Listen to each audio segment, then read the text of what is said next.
तो प्यारे बच्चों, बेटा कक्षा 4 में सप्ताह 26 में सामाजिक ज्ञान के अंतर्गत हम सब पढ़ेंगे हमारे राष्ट्रीय प्रतीक।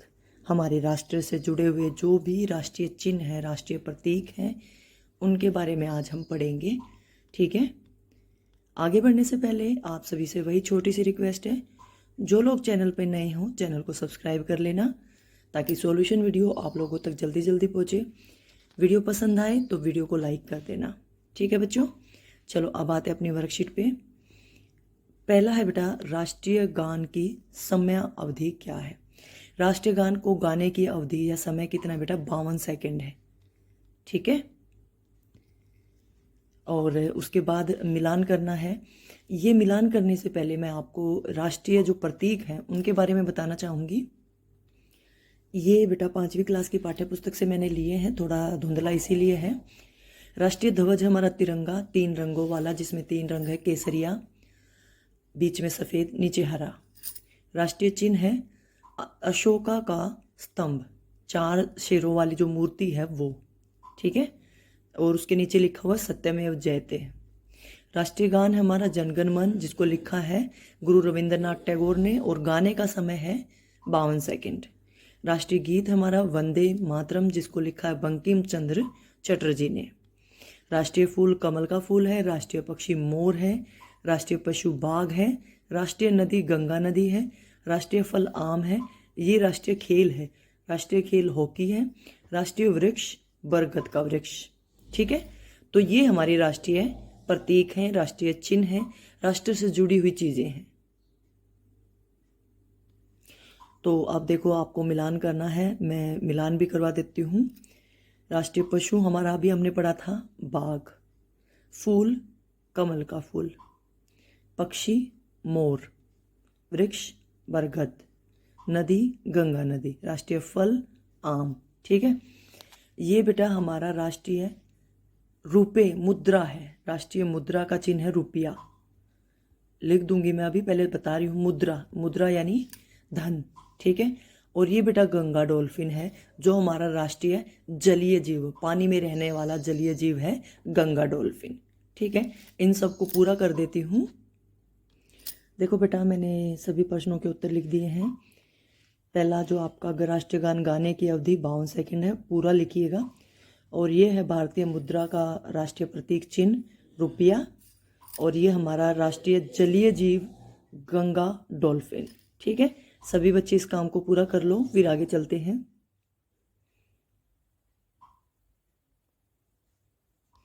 आगे बेटा जीवन कौशल में आज आपको सीखना है धन प्रबंधन, धन को बचाना, धन को जोड़ना। प्यारे बच्चों, हम थोड़ी थोड़ी धनराशि को जोड़कर बड़ी धनराशि बना सकते हैं, जो समय आने पर आपके काम आ सकती है। देखो बेटा, पैसा बचाना तो बहुत ज़रूरी है, क्योंकि पैसा बचाओगे तो कभी ना कभी वो आपके काम जरूर आएगा। आज मुझे ज़रूरत नहीं है, मैं पैसे बर्बाद कर रही हूँ, लेकिन कल मुझे ज़रूरत होगी तो पैसे कहाँ से आएंगे। इसीलिए आपको पैसा बचाना आना चाहिए। आपको अपनी गुल्लक ना ले सकते हो तो अपने किसी छोटे से बटुए में थोड़ा थोड़ा पैसा जरूर बचाएं। आप भी प्रतिदिन अपनी जेब खर्च या धनराशि को थोड़ा थोड़ा गुल्लक में जोड़िए, और समय आने पर अपने माता पिता के साथ जाकर उपयोगी सामान खरीदिए। देखिए बेटा, जो भी पैसे आपको मिलते हो, मम्मी पापा देते हो, कोई रिश्तेदार देता हो, उनको बचा लीजिए। और जिस चीज़ की आपको ज़रूरत है और मम्मी पापा मना कर रहे हैं कि नहीं हमारे पास पैसे नहीं, हम नहीं ले सकते, उसको ख़रीद लीजिए। या फिर कोई ऐसी चीज़ हो जो मम्मी पापा को ज़रूरत है और आपके पास पैसे बच जाएं तो उन्हें दिलवा दीजिए, क्योंकि आए तो चीज़ घर में ही ना। मम्मी पापा भी सोचेंगे मेरे बच्चे कितने समझदार हैं, हमारे बारे में कितना सोचते हैं, है ना। तो इसलिए आपको धन को बचाना सीखना है, पैसे बचाने हैं। ठीक है। आज के लिए जीवन कौशल में इतना ही। आगे बात करेंगे अब हम संस्कारशाला की।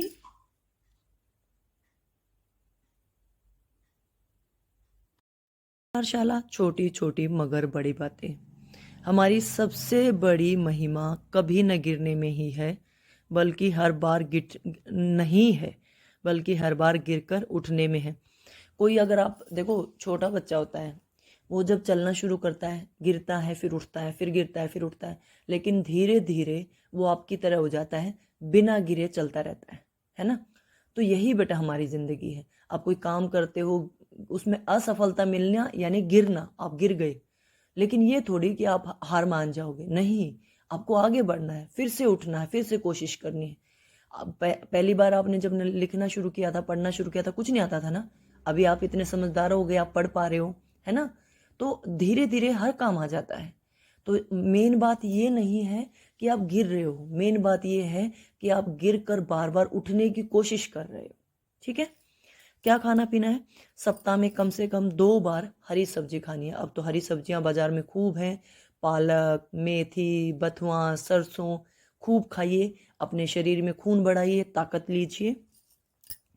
परिवार के साथ आप अपने दिन की शुरुआत अपने घर के बड़ों के पैर छूकर कर सकते हैं। बेटा ये मैं कहना चाहूँगी, लड़कियां पैर ना छुएं, क्योंकि मेरा मानना है कि लड़कियां पैर नहीं छूती, वो घर की लक्ष्मी होती हैं, वो घर की अब ये मानिए ना, एक तरह से माता का रूप होती हैं। तो लड़कियां प्रणाम कर सकती हैं, लड़के पैर छू सकते हैं, मम्मी के, पापा के, दादा के, दादी के, सभी बड़ों के। ठीक है। तो आप अपने घर बड़ों का आशीर्वाद लेना है, कैसे भी ले लो, पैर छू के लो, नमस्ते करके लो, राम राम करके लो, जो आपकी दैनिक दिनचर्या का पहला पॉइंट है वो है। ठीक है। क्या खेलना है? दिन की गतिविधि, चित्रकला की किताब में लोहड़ी का दृश्य बनाएं। आपको क्या करना है? आपको अपनी ड्राइंग की कॉपी में लोहड़ी का चित्र बनाना है। मैं पहले चित्र दिखा देती हूँ ताकि आपको पता चले बनाना क्या है। देखिए बेटा, आपके सामने 2 लोहड़ी के चित्र बने हुए हैं। 13 जनवरी को लोहड़ी मनाते हैं, वैसे तो जा चुकी है, लेकिन फिर भी आप देख लीजिए। और ये चित्र आपको अपनी ड्राइंग की कॉपी में बनाना है, एक बनाना है, दोनों नहीं बनाने हैं।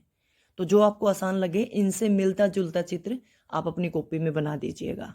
ठीक है।